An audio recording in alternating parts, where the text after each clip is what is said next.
Así que en este texto de Gálatas capítulo 1, versículos 6 al 9, Dios por medio del apóstol Pablo pronuncia el anatema sobre aquellos que anuncian un evangelio diferente.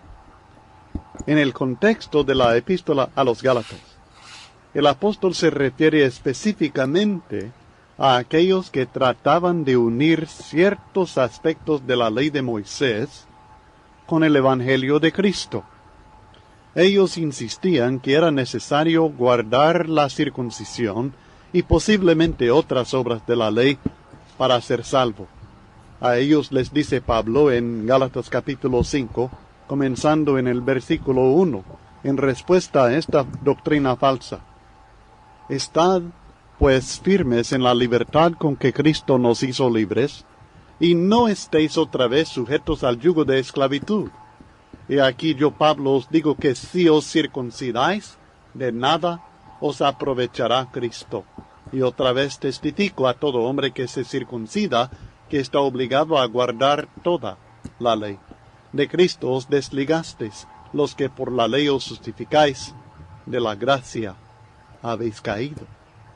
Así que el tratar de justificarse por medio de la ley resultaba en caer de la gracia y así perder la comunión con Dios y la seguridad de la salvación. El resultado de este esfuerzo por unir la ley con el evangelio fue un evangelio que Pablo llama pervertido. Y la consecuencia de esto es la maldición. Gálatas capítulo 3 y el versículo 10. Por tanto, cuando un hermano presenta una doctrina que cambia la esencia del evangelio, no me refiero de todo el Nuevo Testamento, sino del mensaje del evangelio, de la base de salvación.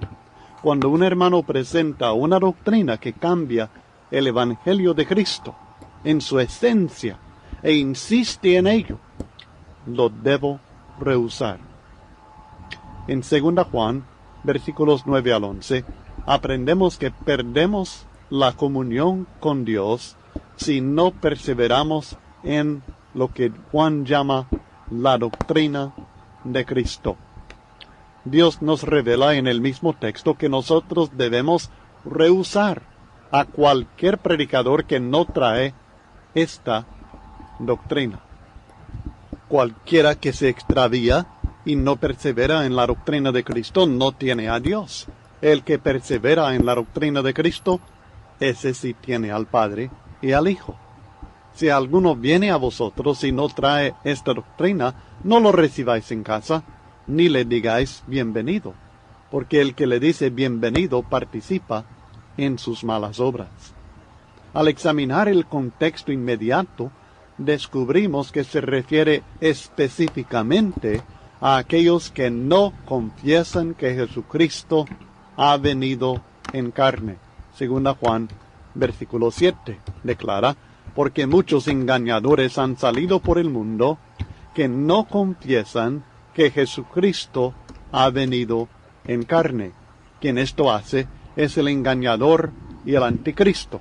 O sea que ellos negaban que era realmente de naturaleza humana aquella apariencia o aquel ser que se manifestaba como Jesucristo. En 1 Juan capítulo 2, versículos 22 al 23, encontramos algo similar. ¿Quién es el mentiroso? Sino el que niega que Jesús es el Cristo. O sea que hacían distinción entre el hombre Jesús y el Dios, el ser divino, Cristo. Este es anticristo, el que niega al Padre y al Hijo. Todo aquel que niega al Hijo tampoco tiene al Padre. El que confiesa al Hijo tiene también al Padre. 1 Juan 2, versículos 22 al 23. Encontramos lo mismo en otros versículos de 1 Juan como también en 2 Pedro. Es fácil entender que una doctrina que niegue la naturaleza humana y divina de nuestro Salvador es tan fundamental que nos hará perder el fruto de nuestro trabajo, como dice 2 Juan versículo 8. O sea que cuando las personas están atacando la persona de Jesucristo, ¿quién es Él? Es Dios. ¿Quién es Él? Es Hijo del Hombre. Es de naturaleza humana, divina. Cuando atacan esto, entonces están atacando algo que nos hará perder el fruto de nuestros labores en Cristo Jesús si seguimos esta doctrina. Por tanto, cuando un hermano presenta una doctrina que ataque la persona de Jesucristo, sea su humanidad o sea su deidad, tal hermano debe ser rehusado. Encontramos una aplicación amplia de esto en la epístola del apóstol Pablo a los Colosenses. Pablo en esta epístola exalta la persona de Jesucristo. Tiene la preeminencia en todo, Colosenses 1 y el versículo 18. Y advierte contra aquellos que basan sus enseñanzas en filosofías y tradiciones de los hombres. Mirad que nadie os engañe por medio de estas filosofías, nos advierte en Colosenses 2 y el versículo 8. Y es en vez de respetar la autoridad de Jesucristo, se están basando en doctrinas filosóficas, tradiciones humanas. Nos advierte Pablo que estos conceptos, estas filosofías, estas tradiciones de los hombres nos pueden privar de nuestro premio. Colosenses capítulo 2 y el versículo 18 declara: nadie os prive de vuestro premio, afectando humildad y culto a los ángeles, entremetiéndose en lo que no ha visto, vanamente hinchado por su propia mente carnal. También Cristo reprende a la iglesia en Tiatira, porque toleraba que esa mujer Jezabel, que se dice profetiza, enseñe y seduzca a los siervos de Dios a fornicar y a comer cosas sacrificadas a los ídolos. Apocalipsis capítulo 2 y el versículo 20. Y esto es similar a lo que encontramos en el capítulo 2, versículos 14 al 15. Pero tengo unas pocas cosas contra ti que tienes ahí a los que retienen la doctrina de Balaam, que enseñaba a Balac a poner tropiezo ante los hijos de Israel, a comer de cosas sacrificadas a los ídolos y a cometer fornicación. Y también tienes a los que retienen la doctrina de los Nicolaitas, la que yo aborrezco. En este caso, tenemos una enseñanza falsa que produce inmoralidad sexual e idolatría. Y esto es parecido a lo que Judas escribe en el versículo 4, porque algunos hombres han entrado encubiertamente, los que desde antes habían sido destinados para esta condenación, hombres impíos que convierten en libertinaje la gracia de nuestro Dios y niegan a Dios el único soberano y a nuestro Señor Jesucristo. Y el apóstol Pedro en 2 Pedro capítulo 2 también habla de estas personas que enseñan doctrinas erradas, y las consecuencias de estas doctrinas erradas que enseñan es un libertinaje, una práctica de inmoralidad sexual, inmoralidad que Dios condena y que ellos están aprobando o permitiendo. La iglesia no debe tolerar esto. La iglesia en Tiatira estaba tolerando esto, y Dios les condena por haber tolerado esto. Parece que algunos reconocieron que era falsa la enseñanza y no la practicaban, según el versículo 24 de Apocalipsis capítulo 2, porque no se habían manchado de esta doctrina, pero no la quitaron de la iglesia tampoco. También relacionado con este punto, en 2 Timoteo capítulo 3, encontramos una lista de prácticas carnales que caracterizan a ciertos hombres que resisten a la verdad, y el Espíritu nos exhorta: a estos evita. 2 Timoteo 3 y el versículo 5.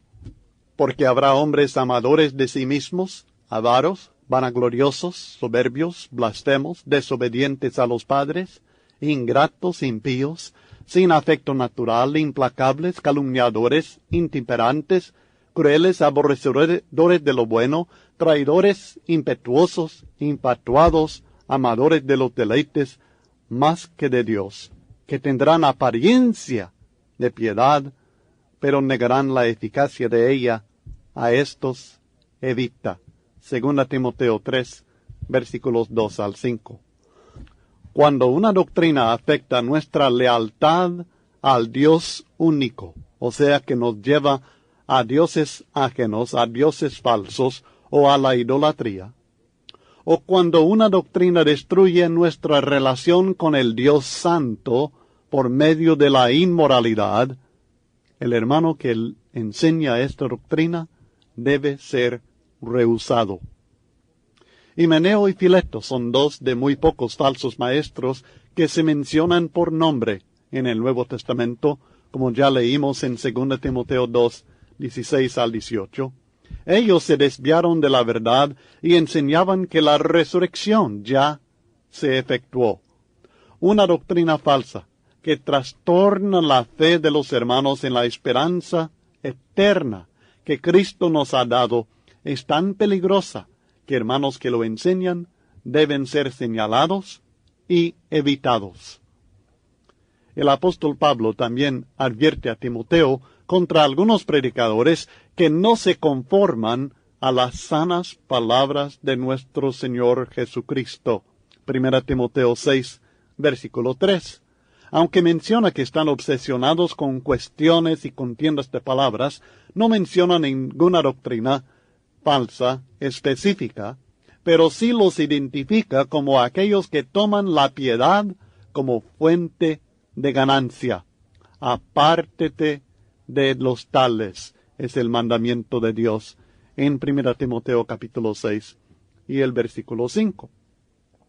Uno de los pocos textos que mencionan la apostasía es 1 Timoteo capítulo 4 versículos 1 al 3.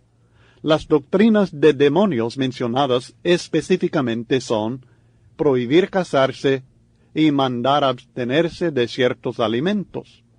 Este caso es muy interesante porque no promueve la inmoralidad, ni parece tratar ningún punto doctrinal fundamental como los otros textos que hemos estudiado.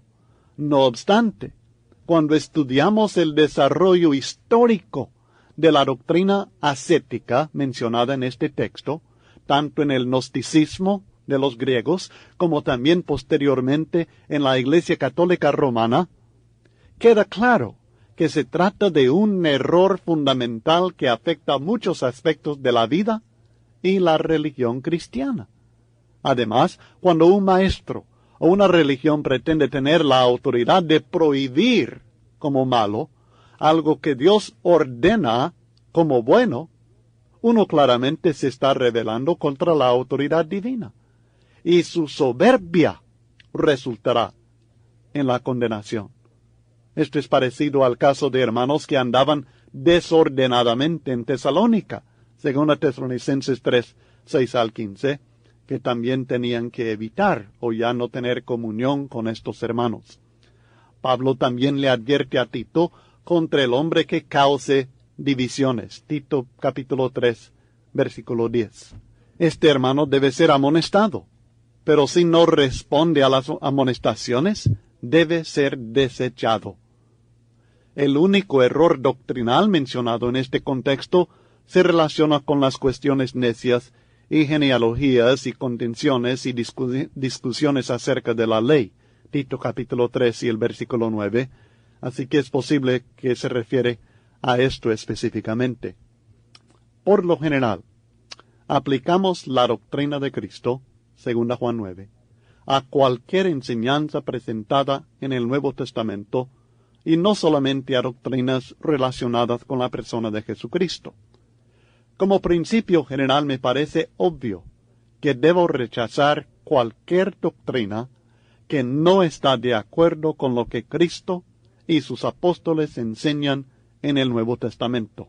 Cristo mismo dice que aquellos que no hacen la voluntad de Dios serán cortados en el día final, y esto a pesar de haber hecho mucho en su nombre. Mateo 7, 21 al 23, texto que citamos muchísimas veces. Y estoy de acuerdo que limitar la frase la doctrina de Cristo únicamente a la enseñanza que Jesucristo ha venido en carne es incorrecto. Tiene que haber aplicación en principio de los diferentes errores específicos corregidos en el Nuevo Testamento. No sencillamente se refieren a estos errores específicos, sino que establecen principios que aplicamos a otras doctrinas falsas. Pero ¿significa esto que si me equivoco en cualquier parte de la doctrina de Cristo, perderé mi comunión con Dios? Esto es algo que usted debe meditar con mucho cuidado. Creo firmemente que debo hacerlo todo. Debo hacer todo esfuerzo por entender y practicar correctamente toda enseñanza de Dios. Debo hacerlo todo conforme a su voluntad. Pero si me equivoco en un punto de doctrina o enseñanza, pierdo la comunión con Dios. ¿Quién podrá decir que no se equivoca en ningún punto de enseñanza? ¿No era esto el sistema de la ley que exigía la perfección de parte del hombre, no de parte de Dios? Si no está claro que un hermano ha perdido la comunión con Dios por determinado error que veo en su enseñanza o vida, ¿podré yo rehusarlo? Estas son preguntas que usted tiene que contestar honestamente, sinceramente y al máximo que le sea posible conforme a las Sagradas Escrituras, conforme a los principios presentados en el Nuevo Testamento. Tomemos un ejemplo práctico.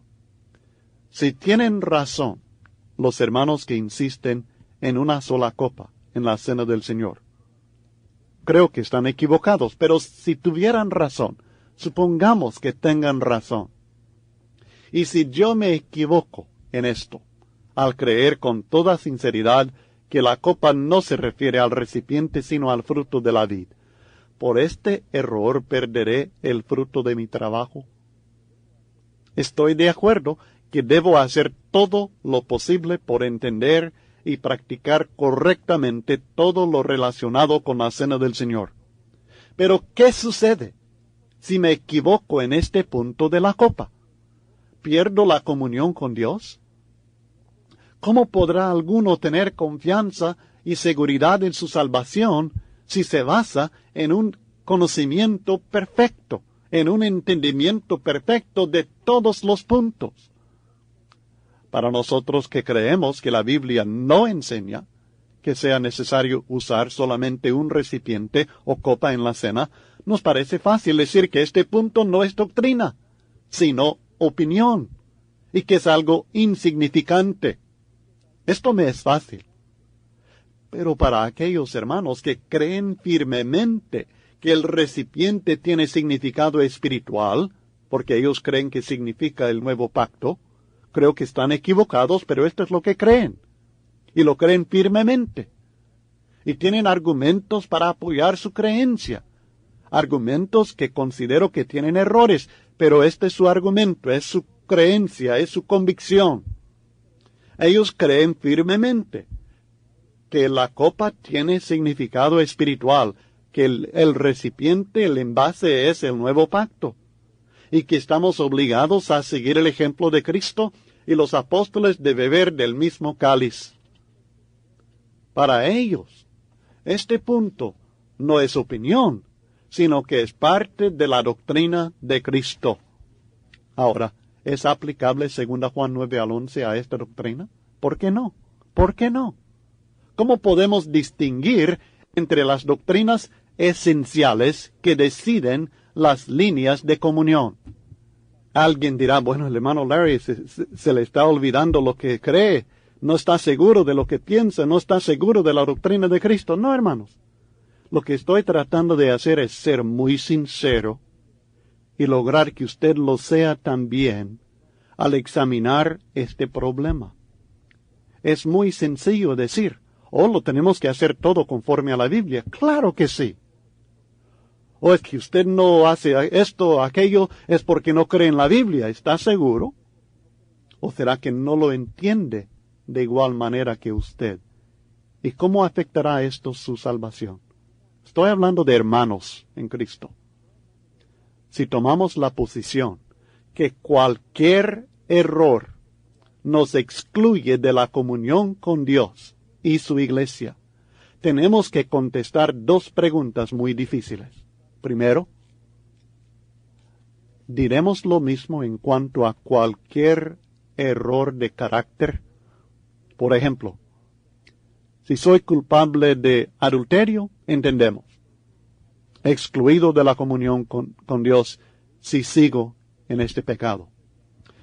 Pero si soy culpable de hablar palabras corrompidas, Efesios 4:29, o de maledicencia, amargura o gritería, Efesios 4:31, ¿debo ser excluido de la comunión de la iglesia? Recuerde que la pregunta no es si me deben corregir. Claro que me deben corregir cuando cometo estos errores, sino la pregunta es si me deben rehusar. Segunda pregunta. ¿Estamos seguros que nosotros enseñamos exactamente lo correcto en todo punto de doctrina? No creo que ninguno se atreve a decir que conoce y enseña la verdad sobre cada punto. A través de los años hay varios puntos de doctrina que antes yo entendía de otra manera y ahora entiendo diferente y creo ahora correcto. Supongo que todo cristiano fiel va creciendo en el conocimiento doctrinal, al igual que en la capacidad de vivir en santidad. Quiero repetir que todo cristiano, no quiero que nadie me acuse de decir que no tenemos que seguir el modelo del Nuevo Testamento. Todo cristiano está obligado a seguir el modelo establecido en el Nuevo Testamento. Y si algún miembro de la iglesia rehúsa este modelo inspirado, se está rebelando contra Dios mismo. También tenemos la obligación de examinar las enseñanzas de otros hermanos a la luz de este mismo modelo escritural. Entiendo que esto es la exhortación de Juan en 1 Juan 4, versículos 1 al 6, donde nos advierte contra aquellos falsos maestros que han salido, falsos profetas. El que no esté de acuerdo con los apóstoles tiene espíritu de error. Si la enseñanza no cabe en el molde espiritual establecido por el Espíritu Santo, tenemos el deber de rechazarla. Aunque tenemos la tendencia de verlo todo como bueno o malo, verdad o error, si somos sinceros con nosotros mismos, creo que reconoceremos que hay otros factores que influyen en nuestras convicciones. Sugiero que cada cristiano debe examinar sus convicciones y tratar de decidir dónde caben en las siguientes categorías. Primero, lo que prefiero, lo que me gusta, los gustos de uno, lo que yo prefiero. Segundo, lo que considero más prudente o beneficioso en base a las Escrituras, la experiencia y el conocimiento que tengo de la situación. Estos son las opiniones. Y tercero, lo que considero obligatorio o prohibido en base a las Escrituras. Y estos son los límites. 3 categorías, hermanos. Los gustos, las opiniones y los límites bíblicos a las actividades y las enseñanzas. Tenemos que considerar nuestras convicciones bajo estas 3 categorías. Y a veces vamos a descubrir que aquello en lo cual insistimos es sencillamente algo que preferimos, que nos gusta, pero no necesariamente algo que la Biblia ordena específicamente. A veces vamos a darnos cuenta que es algo que consideramos más prudente, más beneficioso, pero no es la única manera de hacer las cosas. Estas son las opiniones. Y luego hay cosas que son obligatorios, cosas que Dios prohíbe. cosas que Dios ordena específicamente. Y estos, por supuesto, son los límites. Y deben ser entonces los límites de la comunión que nosotros tenemos con nuestros hermanos. Con todo esto en mente, creo que es tiempo que entremos en un estudio del tema de las opiniones. Y le voy a suplicar que apague la grabadora y que lea en su Biblia Romanos capítulo 14, versículo 1, hasta el capítulo 15, versículo 7. Favor de leerlo todo. Todo de una vez, capítulo 14, 1 al 15, 7. Y seguiremos con el estudio. Si ya lo ha leído, en Romanos 15, 7 la Biblia dice, recibíos los unos a los otros, como también Cristo nos recibió para gloria de Dios. La base para que nosotros tengamos unidad, a pesar de tener diferentes opiniones, es que Cristo nos recibe y nos une, y nosotros debemos recibirnos los unos a los otros, a pesar de las diferentes opiniones que tenemos, de la misma manera que Cristo nos ha recibido, y lo debemos hacer para gloria de Dios. No debemos recibirnos para contender sobre estas opiniones. El texto dice en Romanos 14:1, recibid al débil en la fe, pero no para contender sobre opiniones. Si el débil insiste en contender, esto hace imposible que sea recibido, hace imposible la comunión plena. Resulta en la situación que describe Pablo a Tito en el capítulo 3, versículos 10 y 11, del hombre que causa divisiones entre nosotros. Y si nosotros nos consideramos los más fuertes y solo recibimos a él solamente o principalmente para convencerlo, nosotros también erramos de esta manera, porque nos dice que no debemos recibirlo para contender sobre estas cosas.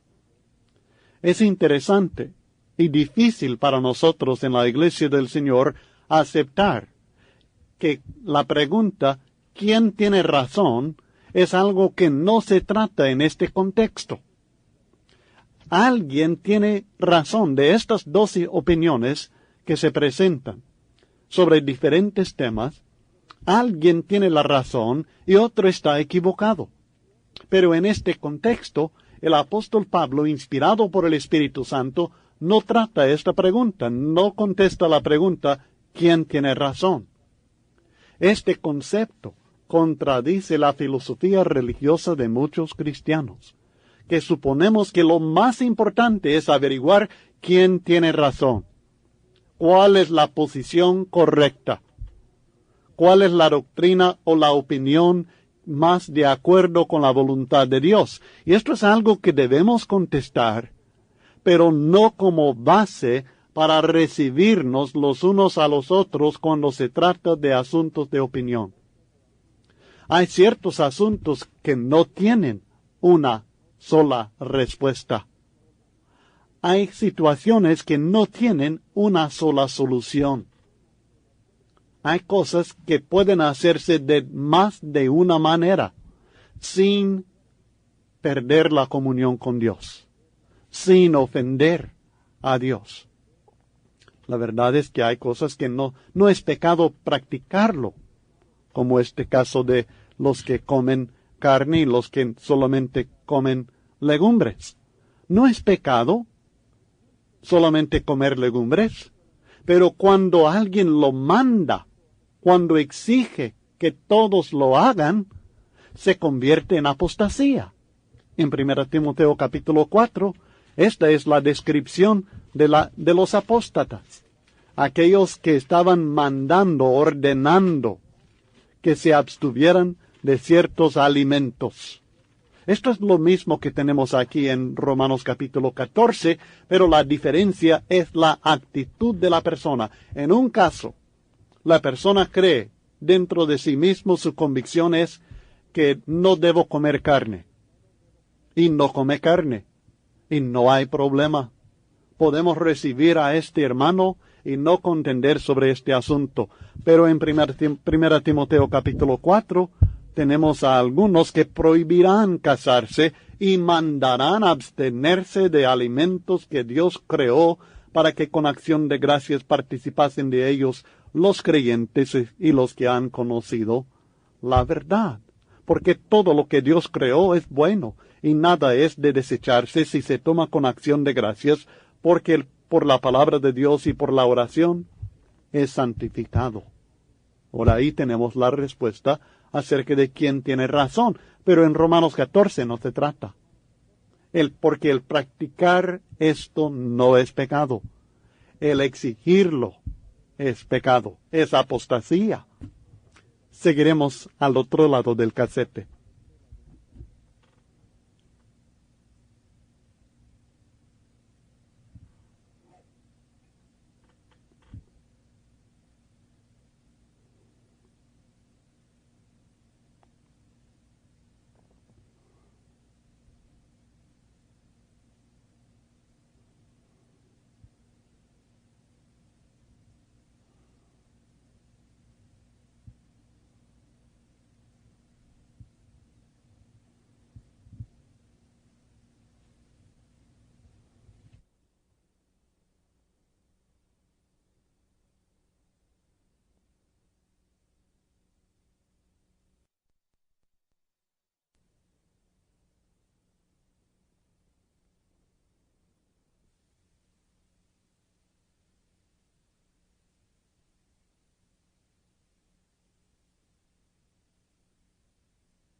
Es fácil que nosotros pensemos que estos temas de comer o no carne, de observar o no ciertos días, que estos no tienen importancia. Pero en las mentes de los hermanos involucrados en la contienda en Roma, eran temas de mucha importancia. Lo que Pablo aquí considera para estas personas tienen gran importancia, así como otros temas tienen importancia para nosotros. Tal vez nos ayuda a comparar otra práctica del tiempo del Nuevo Testamento de parte de los judíos, que también tiene algunas semejanzas con este problema que se trata aquí en Romanos capítulo 14, y me refiero a la circuncisión.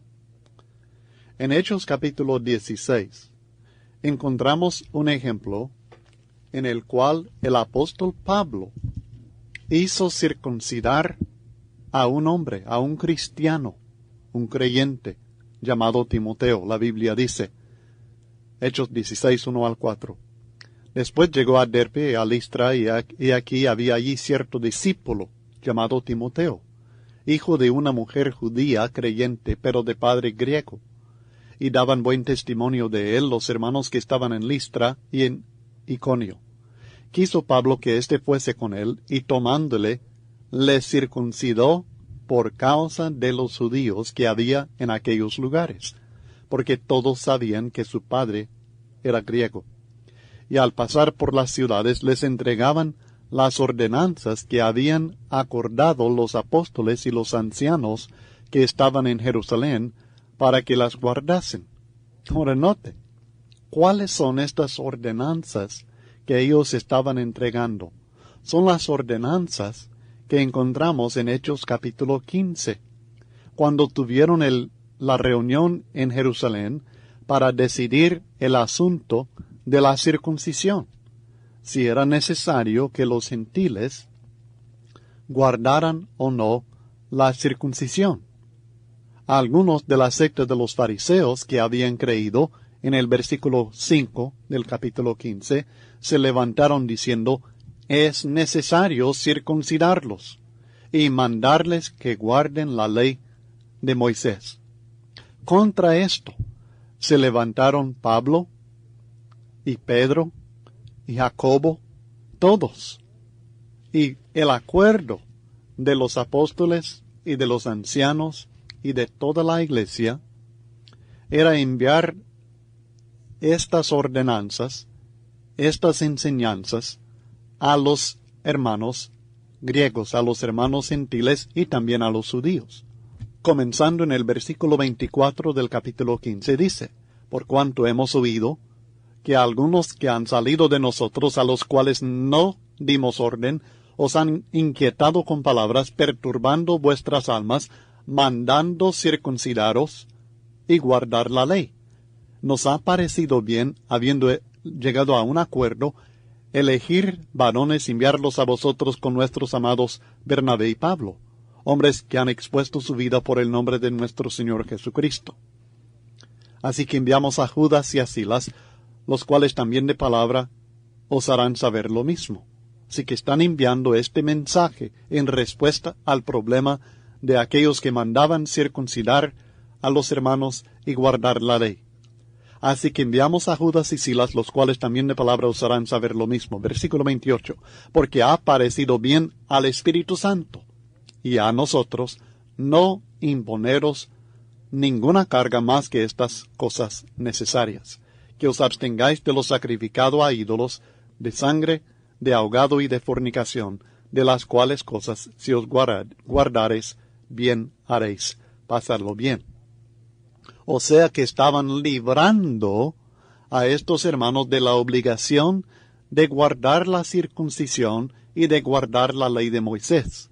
No obstante, cuando Pablo va a llevar este mensaje y cuando lleva consigo a Timoteo, lo hace circuncidar. Le circuncidó por causa de los judíos que había en aquellos lugares, porque todos sabían que su padre era griego. Ahora, ¿es correcto o no es correcto circuncidar? La respuesta es lo mismo que encontramos aquí en el caso del asunto de comer o no carne. Es correcto circuncidar, no hay problema en circuncidar. El problema está en exigir la circuncisión. El problema está en relacionar la circuncisión con la salvación de la persona. El problema está en insistir en la circuncisión como base de comunión cristiana. Si uno se circuncida, no ha hecho ninguna maldad. Aún lo puede hacer como lo hizo Pablo para evitar problemas con personas que creen que debe circuncidarse. Pero no lo puede hacer y obligarlo a los demás como base para la comunión cristiana y como base para la salvación. Al hacerlo, dice Pablo, como ya leímos en Gálatas 5, se pierde la comunión con Dios, se cae de la gracia y se obliga a guardar toda la ley. Se corta del sistema de gracia y entra en el sistema legalista que la Biblia claramente condena. En Gálatas capítulo 2 encontramos otro ejemplo cuando Pablo resistió y no permitió que se circuncidara a otro siervo de Dios llamado Tito. El texto dice en Gálatas capítulo 2, versículos 1 al 5. Después, pasados 14 años, subí otra vez a Jerusalén con Bernabé, llevando también conmigo a Tito. Pero subí según una revelación, y para no correr o haber corrido en vano, expuse en privado a los que tenían cierta reputación el evangelio que predico entre los gentiles. Mas ni aun Tito, que estaba conmigo, con todo y ser griego, fue obligado a circuncidarse. Y esto a pesar de los falsos hermanos introducidos a escondidas que entraban para espiar nuestra libertad que tenemos en Cristo Jesús para reducirnos a esclavitud, a los cuales ni por un momento accedimos a someternos para que la verdad del Evangelio permaneciese con vosotros. ¿Cómo es que el mismo apóstol Pablo en una ocasión circuncida a un siervo de Dios, Timoteo, y en otra ocasión no accede a permitir que se circuncidara a otro siervo de Dios llamado Tito. La diferencia es que en una ocasión lo hace voluntariamente y lo hace para hacerse de todo a todos, o sea, para ganar más, por medio de hacerse de aquellos que están bajo ley como si estuviera bajo la ley. Y en el segundo caso, es evitar que se pervirtiera la esencia del mensaje del Evangelio, combinando la obligación de la ley en la obligación del Evangelio, tratando de combinar la ley con la gracia. Pablo no se oponía a que los judíos se circuncidaran, pero sí se oponía a que enseñaran, y aunque creyeran, que era necesario circuncidarse para ser salvo. Lo mismo en Romanos capítulo 14. No se opone a que los hombres se abstengan de comer carne, pero se opone a que impongan esto en los demás, y se opone a que crean que en base a esto se van a salvar. Esto es el asunto. Hay dos actitudes esenciales que nos presenta en Romanos capítulo 14 y en el versículo 3. Tratándose de hermanos con diferentes opiniones y diferentes niveles de crecimiento, estas dos actitudes esenciales son: el que come, no menosprecie al que no come, y el que no come, no juzgue al que come, porque Dios le ha recibido. O sea que tenemos estas actitudes. El fuerte no debe menospreciar al débil, y el débil no debe juzgar al hermano que no acepta su criterio. Estas son las actitudes que obligadamente tienen que existir en estos hermanos que tienen diferentes puntos de vista y que están en diferentes niveles de crecimiento y conocimiento de la palabra de Dios. De modo que en estos casos la base de la comunión no es el estar de acuerdo en todo, sino entender que Dios nos recibe, pero no en base a estos puntos minúsculos, por llamarlos así. ¿Tú quién eres que juzgas al criado ajeno? Para su propio Señor está en pie o cae, pero estará firme porque poderoso es el Señor para hacerle estar firme. Como dice en el versículo 3, Dios le ha recibido. Por tanto, el que come, no menosprecie, y el que no come, no juzgue. ¿Por qué? Porque Dios le ha recibido. Y esta es la base de nuestra comunión, el hecho de ser recibidos por Dios. Dios no rechaza al hermano que come carne. Dios no rechaza al hermano que no come carne. Por tanto, si Dios no lo rechaza, yo no lo puedo rechazar tampoco, sino que estoy bajo obligación de recibirlo y de tener comunión con Él. Esto no significa, por supuesto, que no debemos tratar de hacerlo todo correctamente, aun incluyendo los puntos que se consideran, por decirlo así, como minúsculos, de menor importancia. Dice el versículo 5, uno hace diferencia entre día y día, otro juzga iguales todos los días. Cada uno esté plenamente convencido en su propia mente. Esto no significa crea lo que quiera creer, sino que debemos convencernos completamente, plenamente en nuestra propia mente que lo que estamos haciendo es conforme a la voluntad de Dios. Claramente, si uno hace diferencia entre día y día y otro juzga iguales todos los días, alguno está equivocado. Alguno está equivocado. Y debemos tratar de no estar equivocados, debemos tratar de hacerlo todo correctamente, aun lo más mínimo que hay. Esto es lo que Cristo enseña a los fariseos en Mateo capítulo 23 y el versículo 23. Ay de vosotros, escribas y fariseos hipócritas, porque diezmáis la menta y el eneldo y el comino, y dejáis lo más importante de la ley, la justicia, la misericordia y la fe. Esto era necesario hacer, es decir, la justicia, la misericordia y la fe, sin dejar de hacer aquello, es decir, el diezmar, la menta, el eneldo y el comino. No los rechaza Cristo, no los condena Cristo por diezmar. Los condena porque hacen estas cosas, pero dejan cosas más importantes sin hacerse. Lo que les dice es que deben hacer lo más importante, dar mayor importancia a aquellas cosas que tienen mayor importancia para Dios. Pero no dejar de hacer aquellas cosas minúsculas, bajo el sentido que los estamos considerando aquí. Pero la verdad es que ninguno tiene entendimiento perfecto de la doctrina del Señor. Nadie lo tiene. Debemos luchar por tener este entendimiento perfecto. No debemos estar satisfechos con el entendimiento que tenemos. No debemos nunca aceptar hacer algo incorrectamente, sino que debemos tratar de hacerlo correctamente conforme a la voluntad de Dios. Pero esto no significa que debemos condenar a hermanos que se han equivocado en algún punto sinceramente. No podemos ser rebeldes y nadie puede rebelarse contra Dios sin caer bajo la condenación de Dios.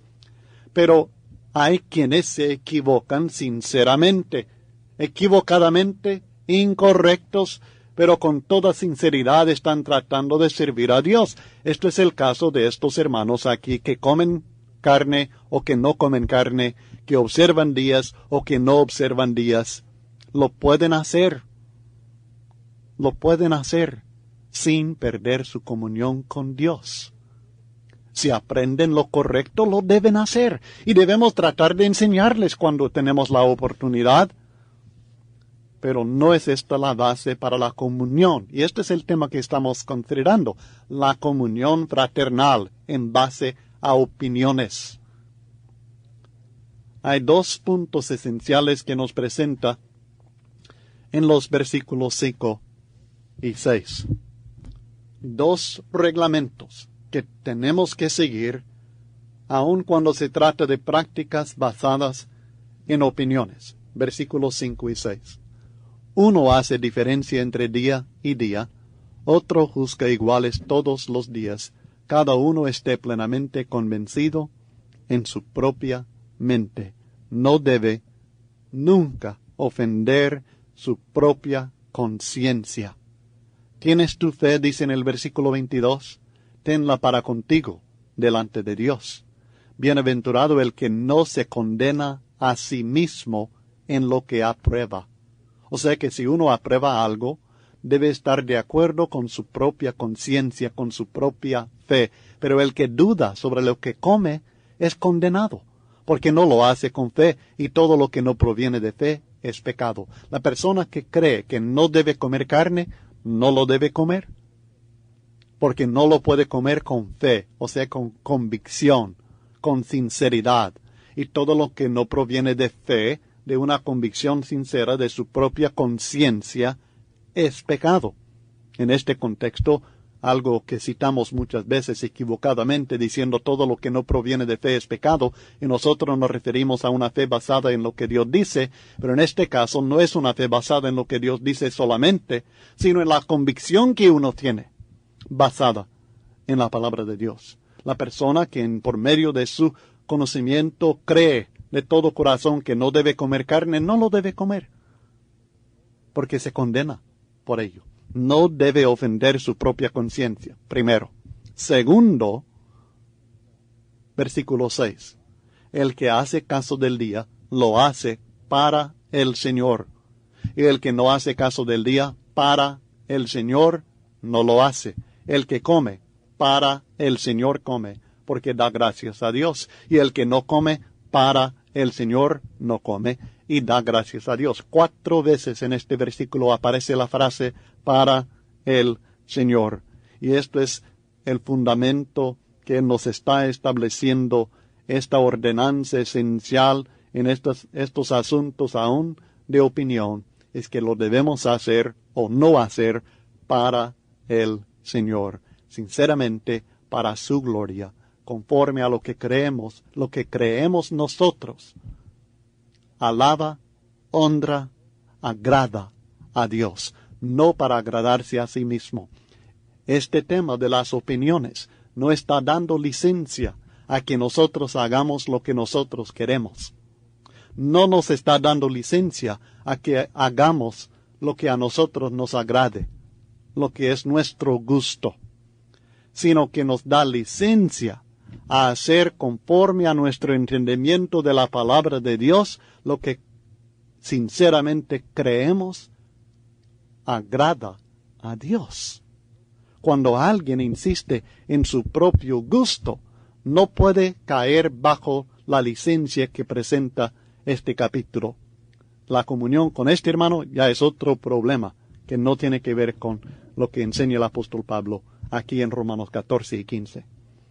Así que estos dos puntos esenciales, no ofender su propia conciencia y hacerlo para el Señor. A los débiles luego les da instrucciones en los versículos que sigue. Y el punto principal, la instrucción principal que presenta a los débiles en los versículos 7 al 12, es que nosotros seremos juzgados por nuestro propio Señor. Así que ellos no tienen que preocuparse por decidir el destino eterno de su hermano en estas bases, porque el Señor mismo se encargará de juzgarnos. Porque ninguno de nosotros vive para sí y ninguno muere para sí. Pues si vivimos para el Señor, vivimos, y si morimos para el Señor, morimos. Así pues, sea que vivamos o que muramos, del Señor somos. Porque Cristo para esto murió y resucitó y volvió a vivir para ser Señor, así que de los muertos como de los que viven. Pero tú, ¿por qué juzgas a tu hermano? O tú también, ¿por qué menosprecias a tu hermano? Porque todos compareceremos ante el tribunal de Cristo. Porque Cristo está vivo. Yo, dice el Señor, que ante mí se doblará toda rodilla y toda lengua confesará a Dios, de manera que cada uno de nosotros dará a Dios cuenta de sí. Y esta es la enseñanza principal que nos da ahora a los débiles.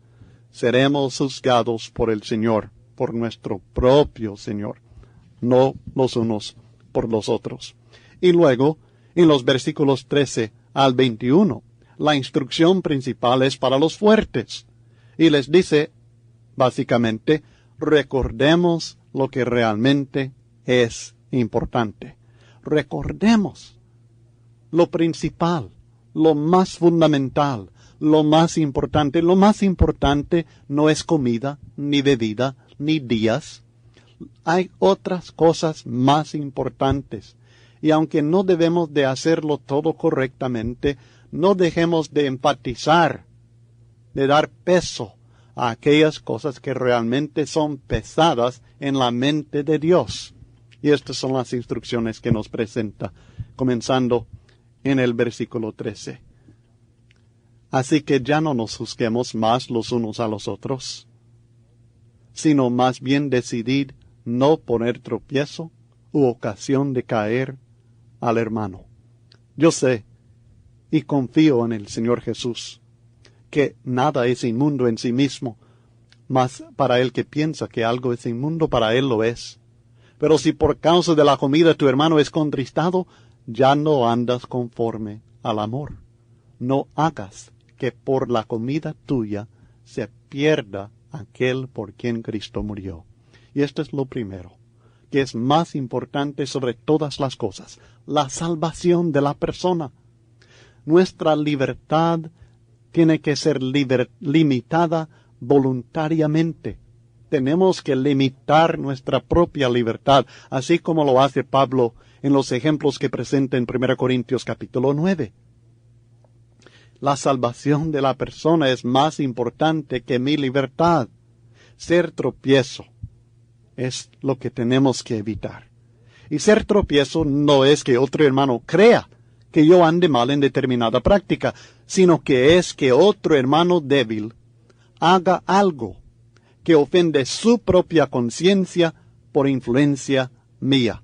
Por ejemplo, si a mí me ve comer carne cuando él cree que no debe, y luego él lo hace porque a mí me vio comerlo, entonces soy tropiezo para él.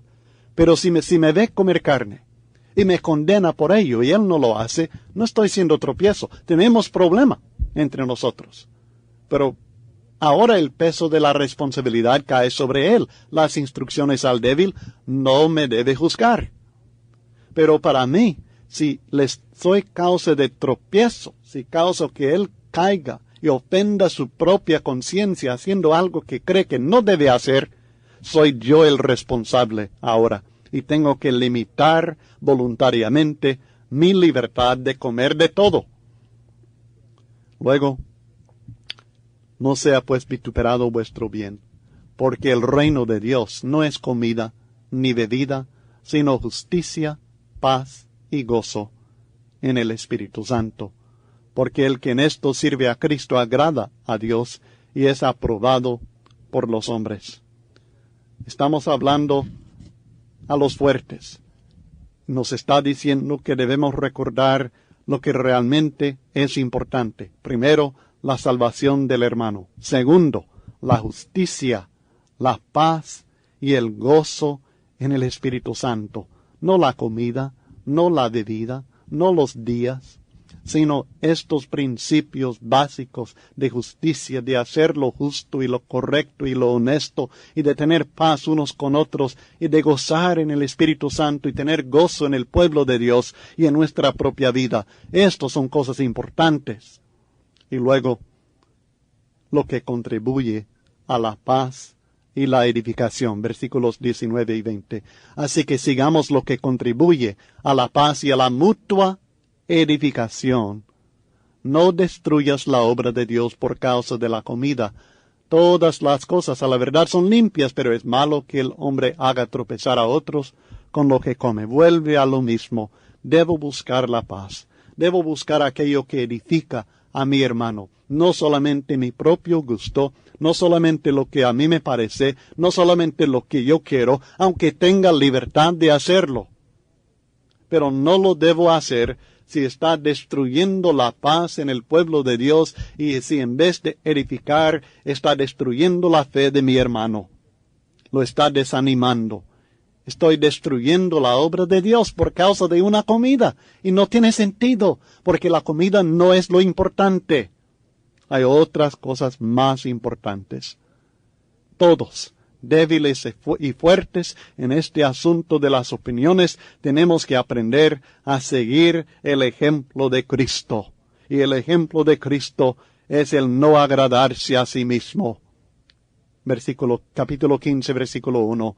Así que los que somos fuertes, debemos soportar las flaquezas de los débiles. ¿Y por qué tengo que soportar las flaquezas del débil? Si está equivocado el hermano. Él no tiene razón, no tiene por qué limitarme. Los que somos más fuertes, debemos soportar las flaquezas de los débiles y no agradarnos a nosotros mismos. Cada uno de nosotros agrade a su prójimo en lo que es bueno para edificación. ¿Por qué? Porque ni aun Cristo se agradó a sí mismo. Antes bien, como está escrito, los vituperios de los que te vituperaban cayeron sobre mí. Este es el ejemplo que necesitamos en la iglesia si vamos a tener armonía deliciosa, a pesar de las diferentes opiniones, a pesar de los diferentes niveles de crecimiento que hay entre nosotros. El principio fundamental que aprendemos de Cristo es el no agradarnos a nosotros mismos, sino buscar el bien del hermano. Luego dice,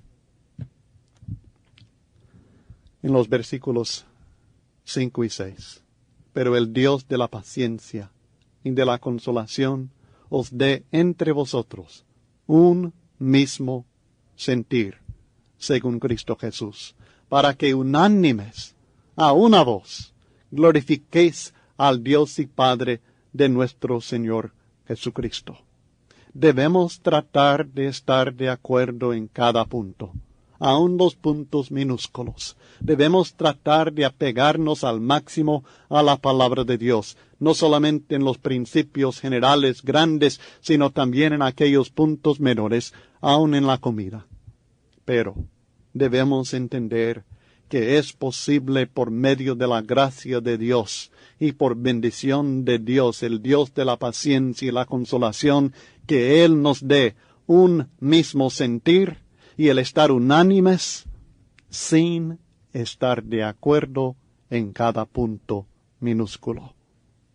Por tanto, la exhortación para nosotros es la misma con que comenzamos esta lección en el versículo 7 del capítulo 15. Por tanto, recibíos, no rechazaos, no rehusaos, recibíos los unos a los otros como también Cristo nos recibió para gloria de Dios.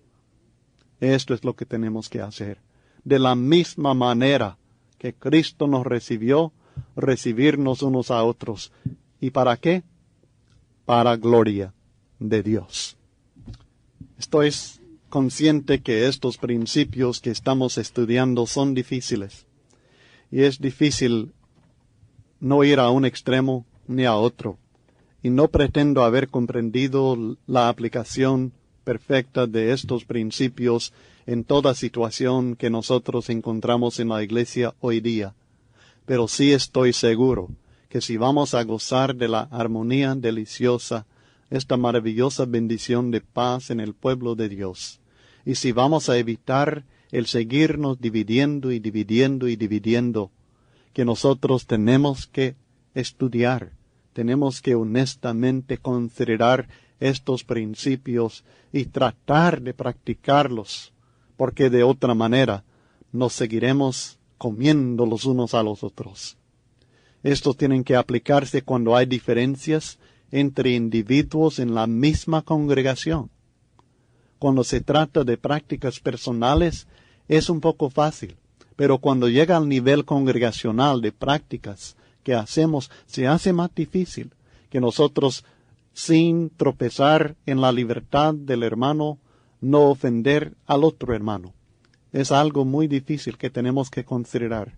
Y aún se hace más difícil cuando hay diferencias entre diferentes congregaciones.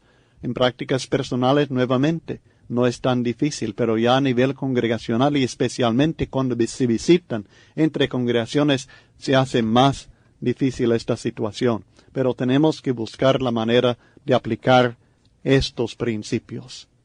Por ser un pueblo que ama la verdad y que está convencido que es nuestro deber contender por la fe, el problema de las contiendas doctrinales nunca desaparecerá por completo.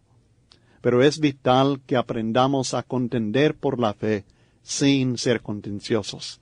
Es importante reconocer que la única manera de mantener la unidad en la iglesia, mientras tratemos de lograr la unidad doctrinal, es por medio de tener en nosotros el espíritu de la unidad que hemos estudiado.